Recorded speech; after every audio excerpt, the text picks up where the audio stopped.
आपको बता दें इस वक्त की बड़ी और अहम खबर जो आ रही कि बाबरी केस में सभी आरोपियों को बरी कर दिया गया है। इस वक्त की अहम खबर जो आ रही है वो हम आपको बता दें, बाबरी केस में 28 साल बाद आज फैसला आया है और ये बड़ी खबर इस वक्त की आपको हम जो बता रहे हैं। साजिश विवादित जो ढांचा था जिसका विध्वंस हुआ था, अयोध्या का ये केस आपको बता रहे हैं, सभी आरोपियों को बरी कर दिया गया है। इस वक्त की अहम खबर, इस केस में उमा भारती, लाल कृष्ण आडवाणी, मुरली मनोहर जोशी का नाम था, साजिश तमरा भी कोर्ट में बरी हो गई हैं। सजेशंस रखे गए थे कि ऐसी संभावना है ये इस प्रकार से हुआ होगा। वहां पे उस भीड़ में सभी कारसेवक नहीं थे। पूरी भीड़ को कारसेवक कहना यह श्रद्धालुओं के लिए ठीक नहीं है। वहां अधिकांश मात्रा में श्रद्धालु भी थे और कुछ ऐसे तत्व भी आ गए थे जो असामाजिक थे और वो इन आरोपियों के किसी भी प्रकार से उनके बीच में कोई अलायंस का ऐसी कोई साक्ष्य नहीं मिली। वो मंच से लगातार जो भी नेतागण थे, साधु थे, संत थे, वो सभी महानुभाव मंच से लगातार ये प्रयास कर रहे थे कि किसी प्रकार की तोड़फोड़ की घटना यहां कारित न की जाए और शांति व्यवस्था बनाई रखी जाए, सांकेतिक कार सेवा की जाए, शांतिपूर्ण ढंग से माननीय सर्वोच्च न्यायालय के निर्देश और आदेशों का पूर्णतः पालन किया जाए। इस प्रकार का न्यायालय ने उद्घाटित किया और यह सही पाया कि किसी भी तरह से किसी भी आरोपित व्यक्ति ने किसी व्यक्ति को नहीं उकसाया था। विवादित ढांचे को गिराने का कोई भी प्रयास आरोपित व्यक्तियों द्वारा नहीं किया गया। ये पूर्ण रूप से आरोप गलत पाए गए और सभी आरोपित को दोष मुक्त किया गया।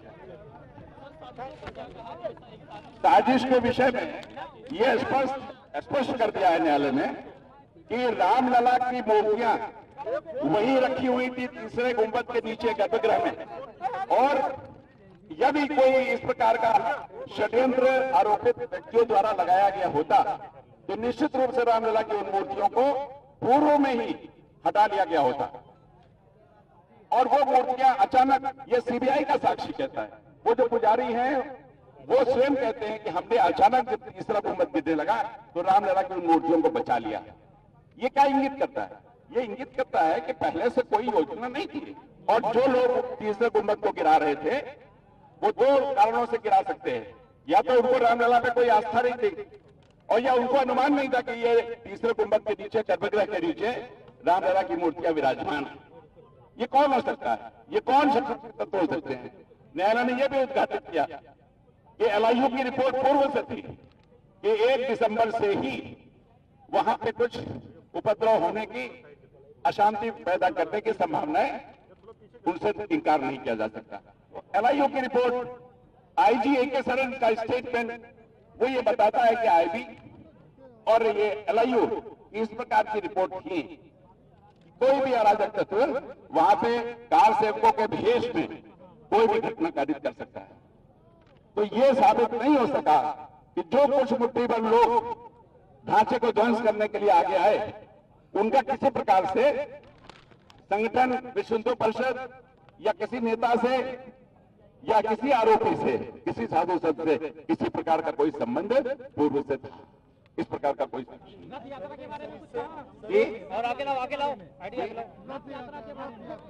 ये विषय रथ यात्रा का नहीं था। ये आरोप था विवादित ढांचे को गिराने के लिए उकसाने का। आरोप के दृष्टि से आरोप साबित नहीं हुआ, आरोप से मुक्त कर दिया गया। सर सीबीआई जो है जांच एजेंसी है भारत की, क्या इनको ये समझ में नहीं आया कि हम जो है साक्ष्य जो रखते हैं? सीबीआई साक्ष्य नहीं रखती है, सीबीआई साक्षी रखती है। साक्षी रख रहा है। सीबीआई की जिम्मेदारी सिर्फ साक्षी लाने की है। साक्ष्य लाना साक्षी का काम है न्यायालय में। साक्षी जो कहेगा वो स्वतंत्र है।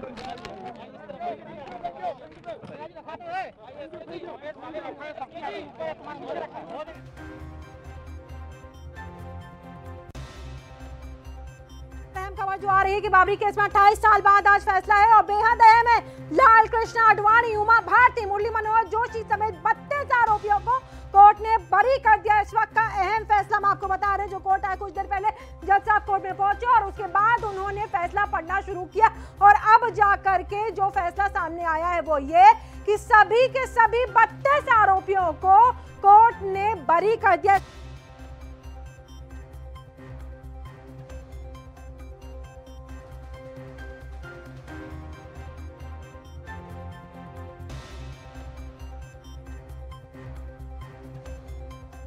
गया है और आपको बता दें, इसी खबर पर ज्यादा जानकारी देने के लिए मेरे वरिष्ठ सहयोगी मिहिर मिश्रा मेरे साथ जुड़ गए। मिहिर, इस वक्त जो खबर आ रही है इसके बारे में ज्यादा जानकारी दीजिए।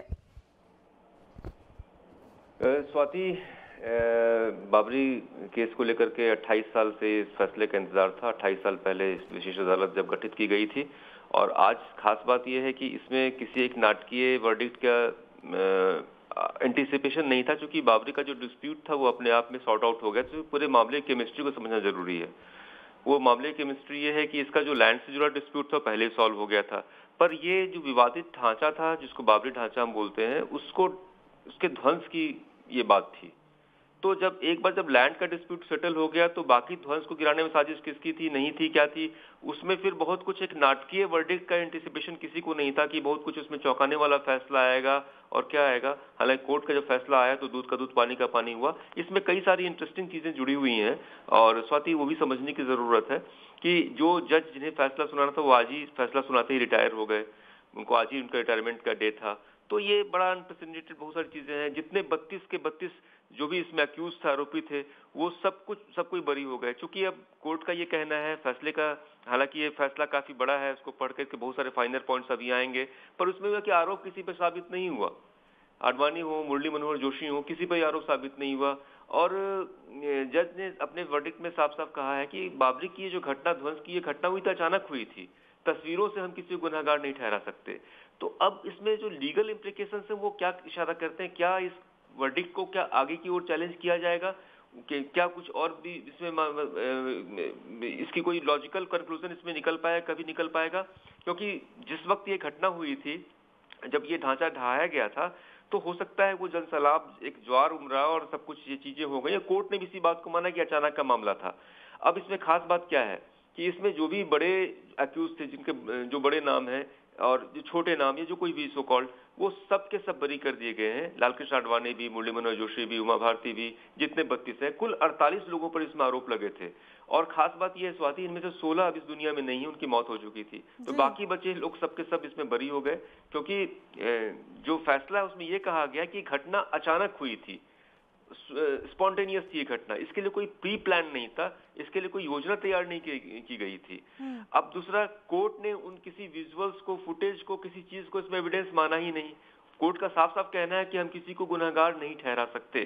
तो एक बड़ा सवाल ये भी है, जो लीगल एक्सपर्ट्स हैं, जानकार हैं, वो बताएंगे कि क्या इस तरीके से अदालत ने जो अपनी चीजों को इसमें संज्ञान में नहीं लिया, इन चीजों को आधार नहीं बनाया, वो कितना लॉजिकली टीनेबल है कोर्ट में, क्या इसके आगे भी कोई रास्ता खुलता है, क्या इस वर्डिक्ट को आगे भी चुनौती। तो ये बहुत सारे घटनाक्रम है। और एक खास बात की बता दूं, जहां आज के वर्डिक्ट का बात है, तो 6 आरोपी थे मेन, वो मौजूद नहीं थे इसमें।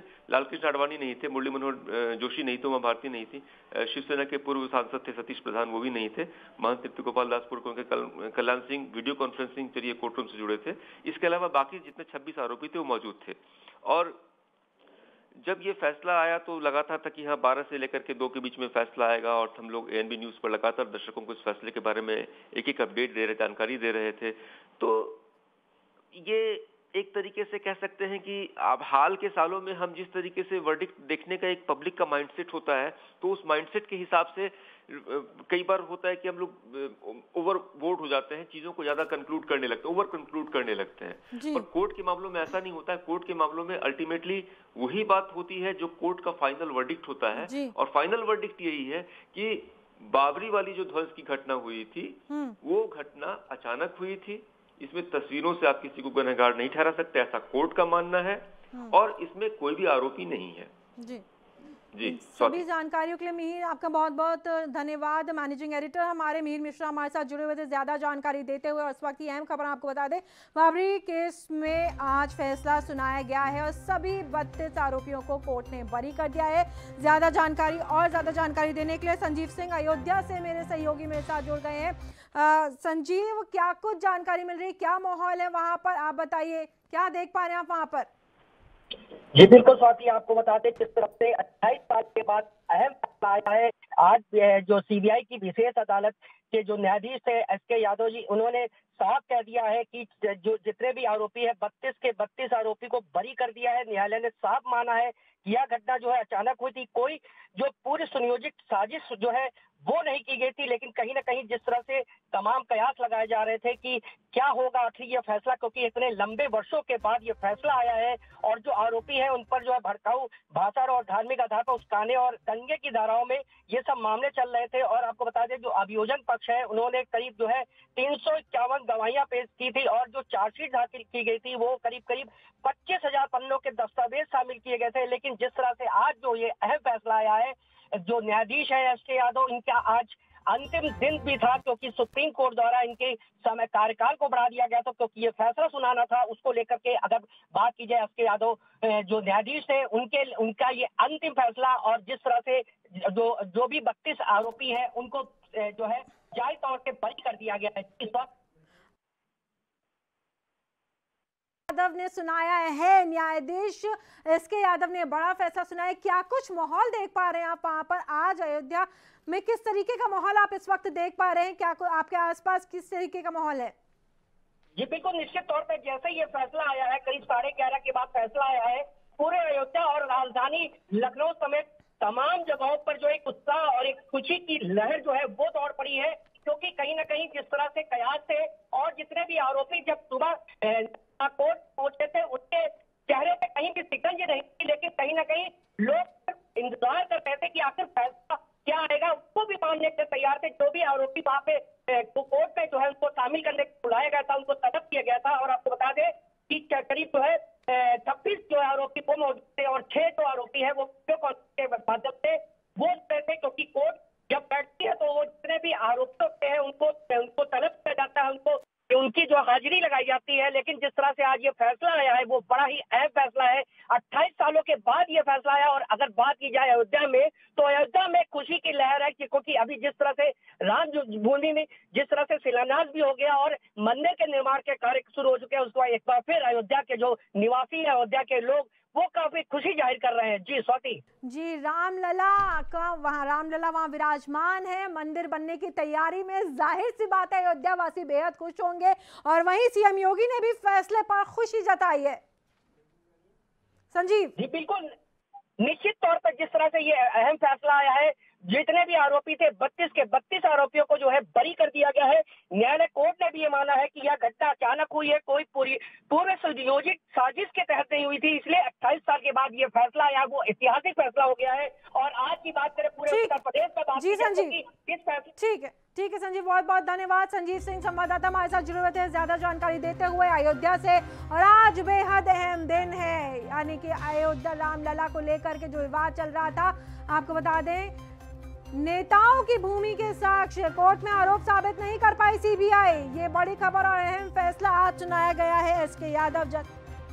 देश दुनिया की खबरों के लिए एएनबी न्यूज को सब्सक्राइब करें और बेल आइकन दबाएं।